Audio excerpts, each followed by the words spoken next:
Hello, hello. Chapter 18 of Bloodleaf. Coming right up. I've already tried to start this once. Hopefully, Ricky cooperates. Ricky.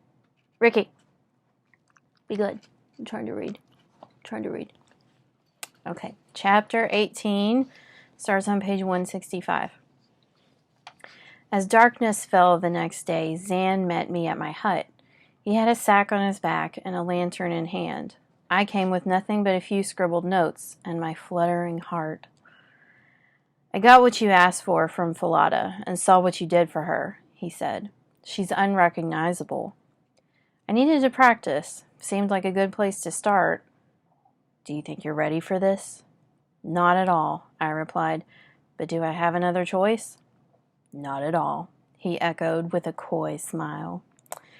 Tonight was the night. We were going to strengthen Highgate by installing Falada as a symbolic replacement for one of the Empyreans that had already been lost. Using the records of how the original rituals were done, I had pieced together a new spell that would bandage the hemorrhaging seal. I would have liked more time, but tonight was the 10th day of the month. The blood mage doing this would have to act now or not at all. We hiked through the heavy woods along the old creek bed until we came to the foot of the wall. There are some stairs over here somewhere, he said, walking alongside the stone. Nobody uses them. Here. Zan was right. There was a very narrow staircase, no more than 2 feet wide, that blended into the wall when viewed from the base. He started up them first, taking them one at a time. I was beginning to feel the anxiety creep in. What if I was wrong? What if I couldn't do what needed to be done after all? I wanted to hurry, to get on with it, but I was stuck behind Zan on the stairs, and he, strangely enough, appeared to be in no rush. You seem to know a lot of hidden avenues, I commented. I spend much of my time figuring out how to avoid human interaction. I explore a lot. That's hard to believe, I said dryly. You have such a way with people. At the top, the wall was 6 feet across, the flat width of the walk enclosed by battlements. There were wisps of ancient shades at the crenels, soldiers launching phantom arrows into a phantom army below. I tried not to step on any of the faint spirits littering the walk as we followed the wall north through the steepest ascent. We stopped often for Zan to complain that I was going too fast and that I might reopen the wound in my side. Concerned, of course, because he wanted me to bleed only when necessary. The far eastern stretch of the wall was built right into the mountainside, and the trees thinned as the wall climbed, but no longer on soil, but on solid bedrock. The moon was showing through high clouds, incised down the center, a perfect half-cut of dark and light. A low rumble began to grow, and I felt a soft vibration in the stone beneath my feet. What's that sound? I asked. Take a look for yourself. He leaned over the edge of the inside battlement and pointed down. For a 20-foot stretch, the wall lined up perfectly with the sheer cliff's edge to create a dizzying height. Directly below us, a torrent of water was roaring down the side of the rock and disappearing into the dark swath of woods at the base. The soft lights of the city twinkled beyond. The only thing that stood taller than us was the bleak and lonesome tower. I felt my heart quicken.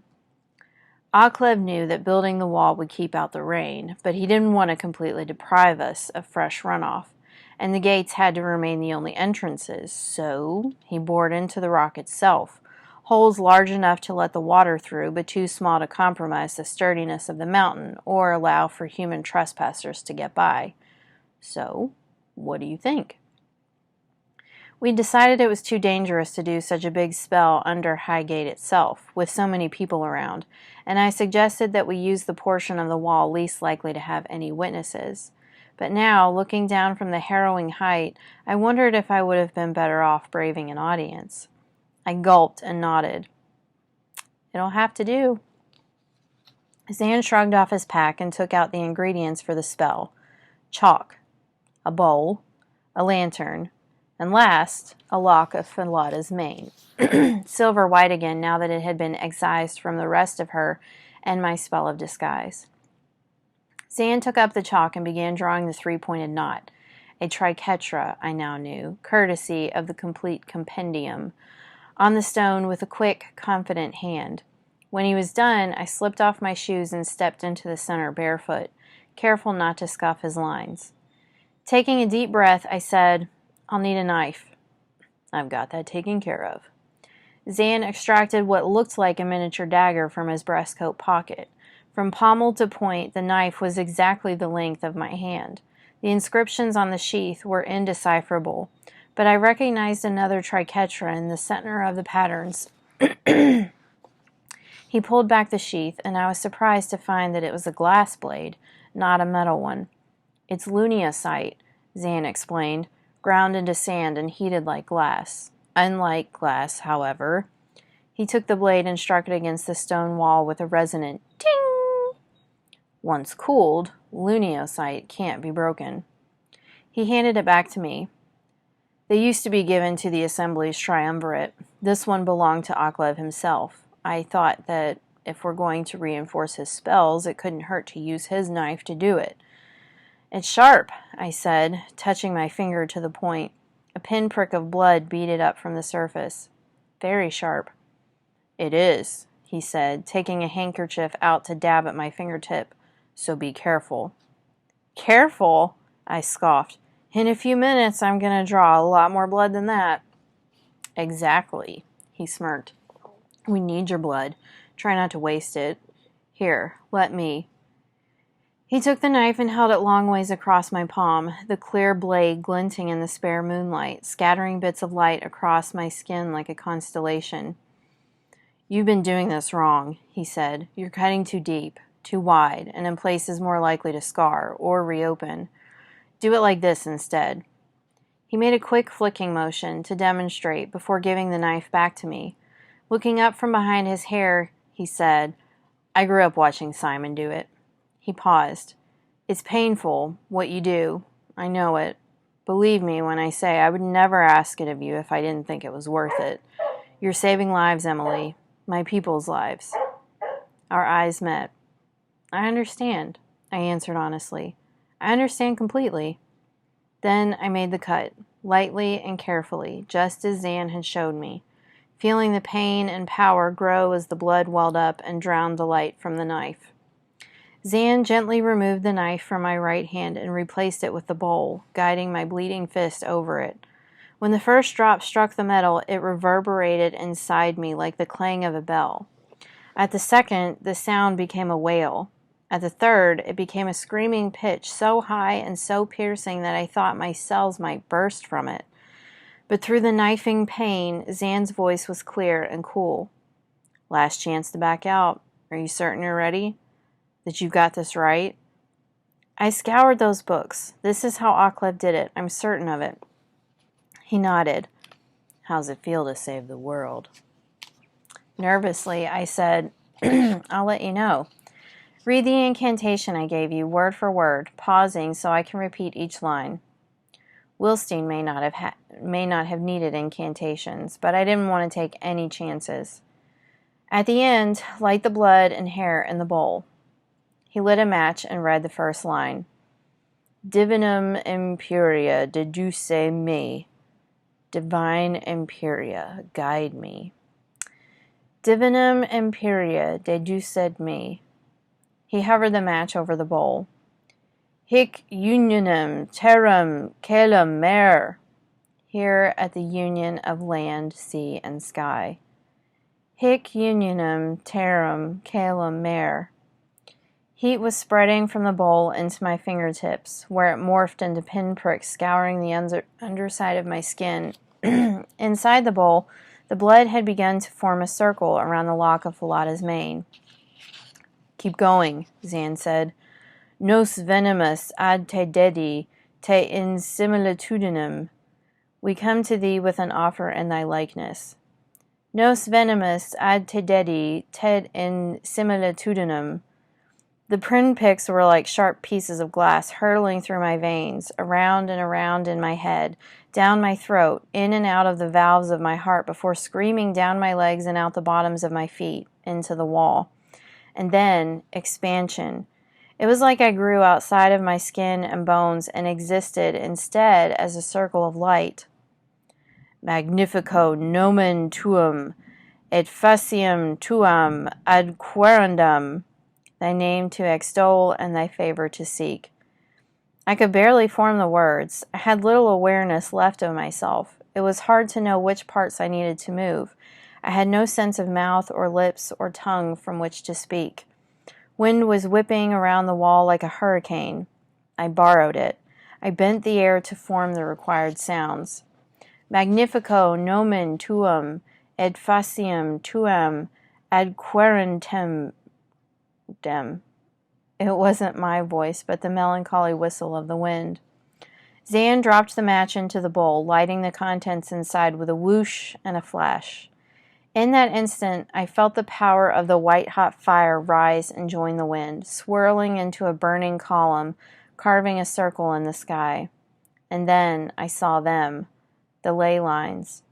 The world outside of Aklev was covered with dazzling streaks of white light. Right, left, back across. They wove like a net over the earth, everywhere except within Aklev's wall, around which they spun and spun. But even as I watched, the lines began to slowly dim. The wind began to wane. "Don't stop," Zan commanded. The blood in the bowl consumed Falada's mane, turning the fire from gold to silver. I saw a vision of her, riding free across a great, misty moor. I felt her fierce pride, her exuberant joy, her wild passion. It was as if she knew that if she chose it, she could run fast enough to fly and join the goddess in the sky. She was Empyrean. She was magic. And she was going to give me everything I needed, because she loved me. She trusted me. She didn't use words, but I knew she was telling me that she wanted to help me, because Kellen would have wanted her to help me. But then the fire sputtered. "Wait, wait!" I begged. "I'm not done. Not yet." I stepped out of the triquetra, chasing after the diminishing vision. "What are you doing?" Zan asked, as I dropped the bowl and spilled blood and ash in a line across the chalk drawing. "Wait, Amelia, don't!" "I healed too fast," I said in a daze, trying to hold on to the silver fire as it ebbed away. "The pain isn't enough."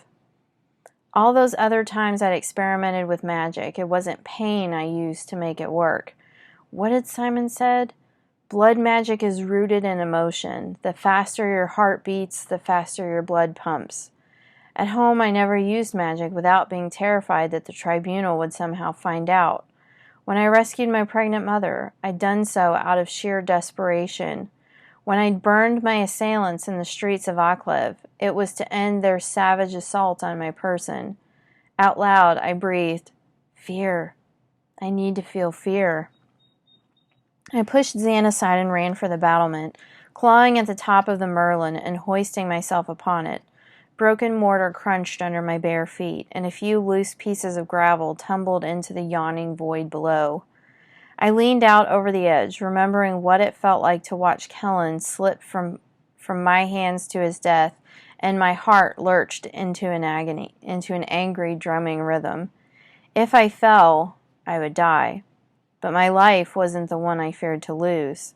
The only way I could be frightened enough to finish this was to put the lives tied to mine on the line. I lifted my hand one more time and let the blood fall directly onto the battlement stone. It worked, but I knew it would not be for long. Frantically, I reached across the void to where Falada was waiting for me. She bent her head and put her beautiful white muzzle into my bleeding palm. "Thank you," I told her, drawing the silver light of her spirit into my hands. I took only what I needed and held it inside, letting it circulate and expand. Then I stretched my awareness and again found the fissure in the wall, and I salved it with Falada's silver spirit. Almost there, I thought, but the fire began to fade again. My body was stopping the flow of my blood, and with it my access to the magic inside the wall. I was clotting, binding, healing myself. I needed to be more scared. I leaned even farther out, standing on my toes. "Emily!" Zan said, catching my hand as I teetered there. Emily, don't! It's dangerous! Don't!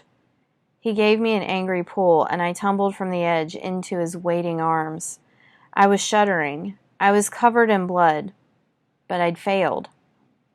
Failed. Are you all right? His white collar was askew, his hair tangled, his eyes as dark as the black woods themselves.